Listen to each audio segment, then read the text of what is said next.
let's talk about the formal stuff of revolutionary socialist organizing today. I'll allow you to passively receive my expert guidance when I tell you about anarchist organizational structure and meeting culture. I'm also going to show you why you've done voting wrong your entire life.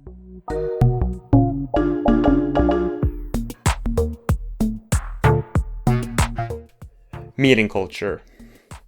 Now, as a direct democratic organization, we're going to need to get this right. If your meeting culture sucks, democracy isn't going to function, and this is something that needs to be right from the very start. There are many things that can make your meetings suck.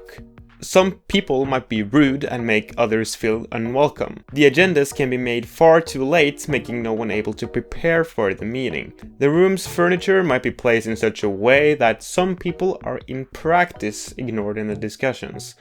All of these things are extremely important to get right. So let us go through them one by one.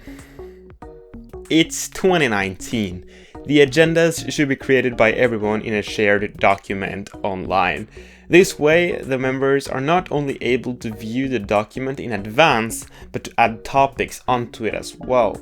The coordinator, or the moderator if you don't have a coordinator yet, more on mandates later in this video, has the responsibility to create the agenda with the topics that should be discussed every time. That is, work reports, work plans, and evaluation of the meeting. So is true to the notes from the meeting. Although it's a responsibility of the note taker to write the notes, it should be ideally be put up on a screen so people can see it as it's being written. That way, they can point out mistakes right away, and the meeting notes will become more accurate, which is nice. The meeting moderation must be done well as well. And when you grow, it should be part of the training program of the organization. More on that in another video. The moderator should be mindful of the fact that they are the only participant on the meeting that can talk whenever they wish, and should therefore be mindful of not using that privilege to control the discussion in their favor. Therefore, as the meeting moderator, you should often be the last person to talk. Let other people express their opinion first, so you don't dominate too much. As a rule of thumb, that gives democratic results. The most important thing, however, is of course that the moderator and the note takers are rotated, so that everyone gets experience with it, and that if someone is trying to abuse that role, they won't be able to do it much at the very least. Therefore, it should be the norm that people should bring a computer or a tablet to the meetings, so that everyone can take notes and moderate. Now, at the meeting, you're going to need to be. That can be done wrong too. Everyone should be sitting in a circle ideally. That makes everyone included because you can see each other. The moderator is not standing in front and thus given a huge authoritative position. If you can't be in a circle, try to, as good as possible, sit in a way that makes everyone see each other and that does not elevate the moderator role. At the meetings, you're typically going to have to make decisions. Let's make that right too. Voting. Voting is simple, right? He's going to waste my time, isn't he? And spend 5 minutes telling me that voting should be done anonymously. Well, not so fast. We're used to thinking of voting very simply. You have one vote, right? And you give that to your favorite candidate or favorite option. Simple, easy, get it done. Now, I'd say that this is not only not optimal, it is often actually extremely undemocratic. Voting methods matter a whole lot, and we actually have the science to back this up too. I'm going to compare 3 voting methods, but first let us talk about how these voting methods have been measured. Bayesian regret. Bayesian regret is simply a scale between 0 and 1, where 1 is the optimal result scenario and 0 is the worst. We can measure the voting methods by running computer simulations and see which method leads to the best Bayesian regret. This has been done actually by the mathematician Warren D. Smith.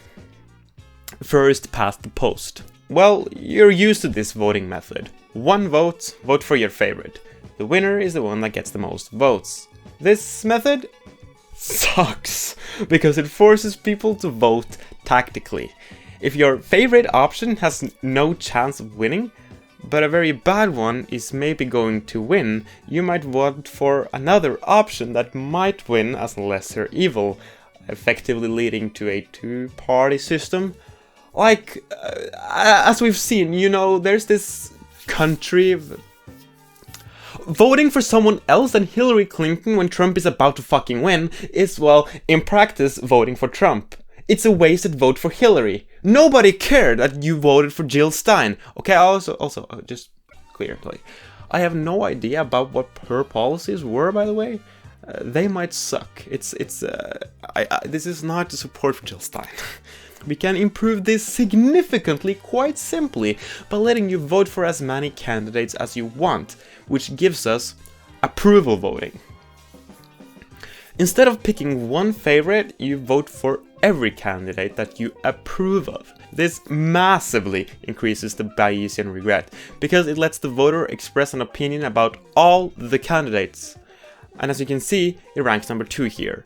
You can vote for your favorite without risking anything. Notice where we got first past the post. Like, everything is better.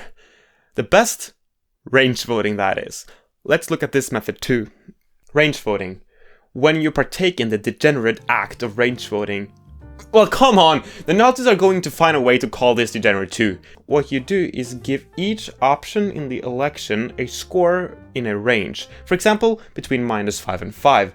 This is massively beneficial, because it does not only allow the voter to express an opinion about every option, but also how much they are in favor or against the option.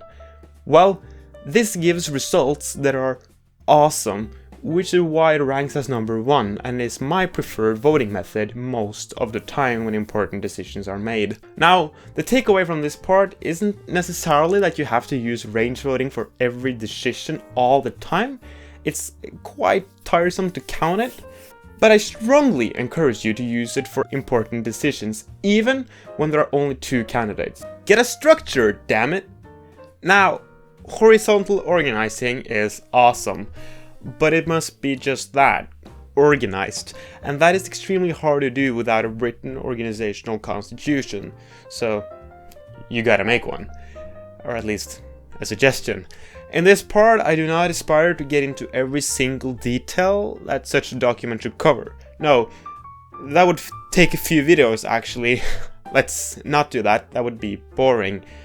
It would hurt my watch time, and I enjoy my precious attention. But I'll get into some of the really important stuff that, if neglected, is probably going to ruin your project completely.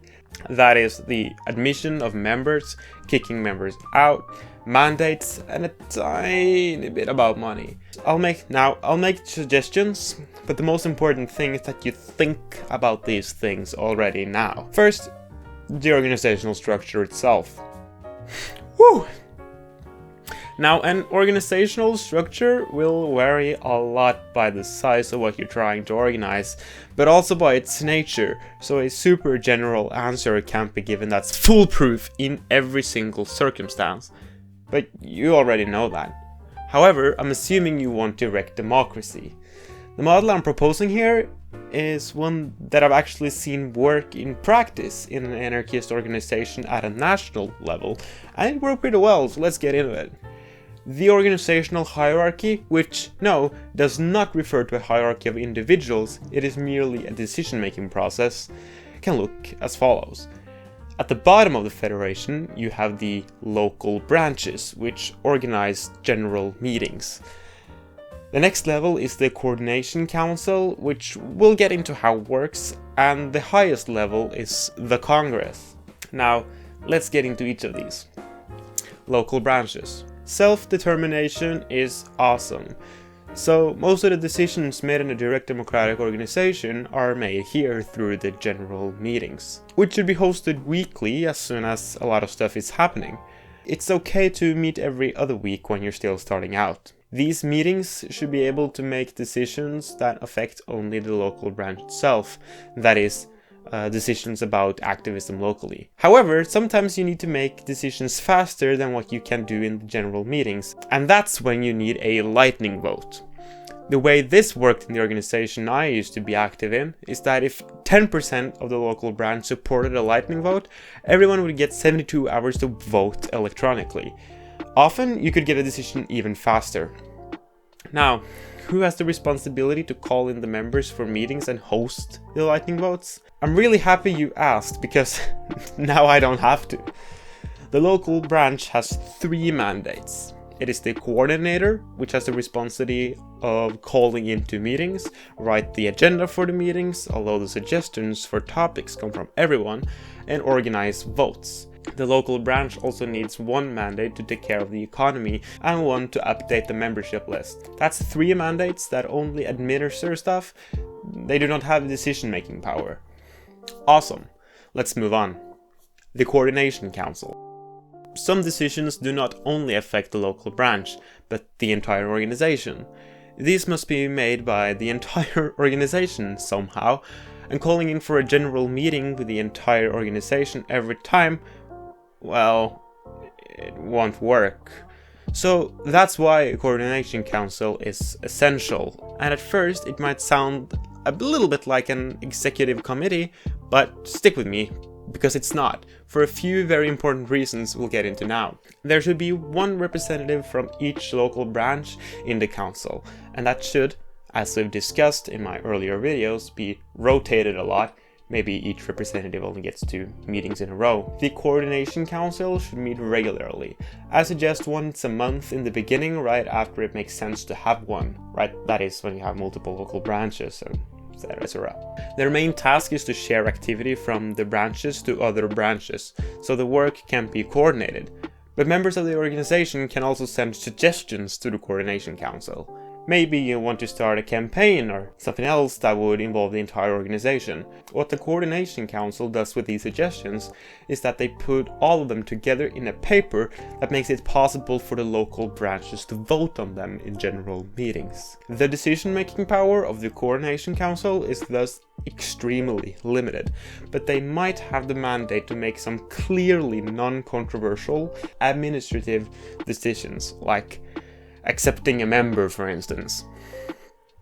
It should also be possible to have lightning votes on a federation level.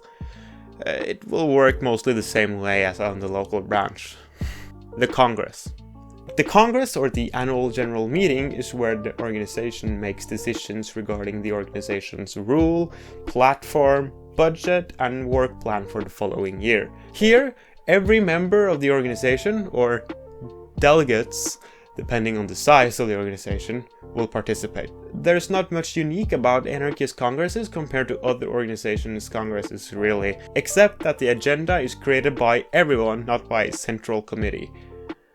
Now, of course, you won't need all of those organizational levels right off the bat, when you're still only a handful of individuals, but it's nice to discuss the future and start with local general meetings as fast as possible. Okay, that was the organizational structure itself. Let's move on. Admission and removal of members. Well, this is also going to depend on the goal of what you're trying to do with your group or organization. If, as I am assuming here, you're creating a revolutionary organization whose goal is to tear it all down, then you're going to need to have some expectations from your members. They need to be active participants, and their political orientation should be awesome. Now, for that to work systematically well, you're going to, at the very least, need a democratic way to accept new members and kick them out if they're causing more harm than good. That should, mainly, be the responsibility of the local branch's general meetings. Now, keep in mind that new members have to become trained to participate at an equal level in the organization, as I mentioned in my previous video. I would also create an evaluation process for the admission of members, so that you know them before they come in. More on that in the next video, so stay tuned for that. Click that subscribe button and the notification bell to know more. Money and mandates. Now, of course, if you're creating an organization, you're going to need membership fees and an economy mandate. I'd suggest making the fees high and progressive, but I won't bother you anymore. The mandates, really, it's the same mandates as in the local branch. You're gonna need an economy mandate, a coordinator, and a member secretary, and rules regulating their activity and defining it, and blah blah blah. Well, now, thanks for watching. I'm done for today. Click that subscribe button, which is gonna appear here. It probably has already. This is because I'm using end screens in a desperate attempt to get more views. Now, I'm going to do something else because I clearly have a life.